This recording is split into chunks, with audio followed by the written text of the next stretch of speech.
இன்றைக்கி வந்து என்ன செய்ய போகிறோன்னு பார்த்தீங்கன்னா கல்மீன் வந்து செய்ய போகிறோம். கல்மீனுக்கு நான் 1 கிலோ மத்தி மீன் வாங்கி வச்சுருக்கேன். இந்த மத்தி மீனை வச்சு தான் இன்றைக்கி கல்மீன் போட போகிறோம். வாங்க எப்படி செய்கிறதுன்னு பார்க்கலாம். இப்போ வந்து மீனை வந்து நல்லா வாஷ் பண்ணி எடுத்துக்கலாம்.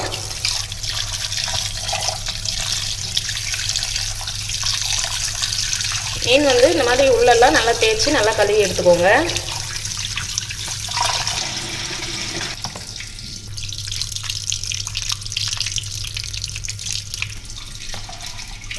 கல்மீன் செய்கிறதுக்கு மசாலா ரெடி பண்ண போகிறோம். மசாலாவுக்கு வந்து 2 ஸ்பூன் கார்ன்ஃப்ளவர் மாவு எடுத்துக்கலாம்.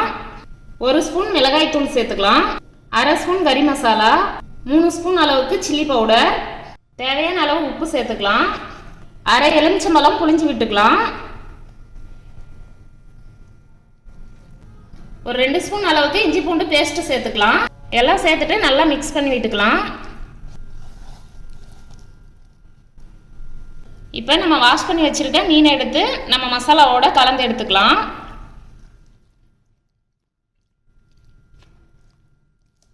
மசாலாலாம் தடவியாச்சு. இப்போ வந்து ஒரு 1/2 மணி நேரம் இப்படியே ஊறட்டும். மீன் பார்த்திங்கன்னா மசாலா கலந்து ஊற வச்சுருந்தோம். 1/2 மணி நேரம் நல்லா ஊறிடுச்சு. வாங்க கல்லில் போட்டு எடுத்துடலாம். ஸ்டவ் ஆன் பண்ணிக்கலாம்.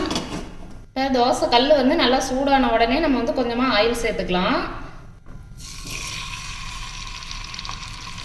மீன் பார்த்திங்கன்னா நான் 2 மீனாக போட்டு எடுக்க போகிறேன். மீன் வந்து உடனே திருப்பாதீங்க. திருப்பினீங்கன்னா மசாலாலாம் கல்லோட ஒட்டிடும். ஒரு 2 நிமிஷம் கழிச்சு அதுக்கப்புறம் வந்து மீன் வந்து திருப்பி விட்டுக்கோங்க. அப்போ தான் வந்து மசாலா வந்து கல்லில் ஒட்டாமல் இருக்கும். நம்ம வந்து கடையில் போய் மீன் வாங்கி சாப்பிட்றத விட வீட்லேயே செஞ்சு சாப்பிட்டுக்கலாம். ஏன்னா கடையில் என்ன ஆயில் யூஸ் பண்ணுவாங்க அப்படிங்கிறதெல்லாம் நமக்கு தெரியாது. வீட்லேயே நல்ல ஆயிலாக வாங்கி நம்ம வந்து செஞ்சு சாப்பிட்டுக்கலாம். மீன் வந்து பாதி அளவு வெந்ததுக்கப்புறமா லைட்டாக ஆயில் வந்து சேர்த்துக்கோங்க.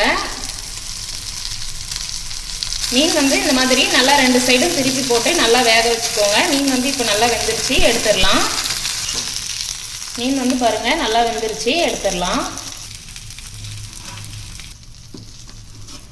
மீதி இருக்க மீனையும் வந்து இதே மாதிரி கல்லில் போட்டு எடுத்துக்கலாம். மீனை போட்டுட்டு இதே மாதிரி ஆயில் சேர்த்துக்கோங்க.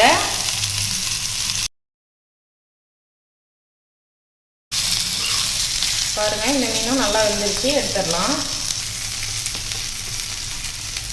அவ்வளோதாங்க, மத்தி மீன் வந்து நமக்கு சூப்பராக ரெடி ஆயிடுச்சு.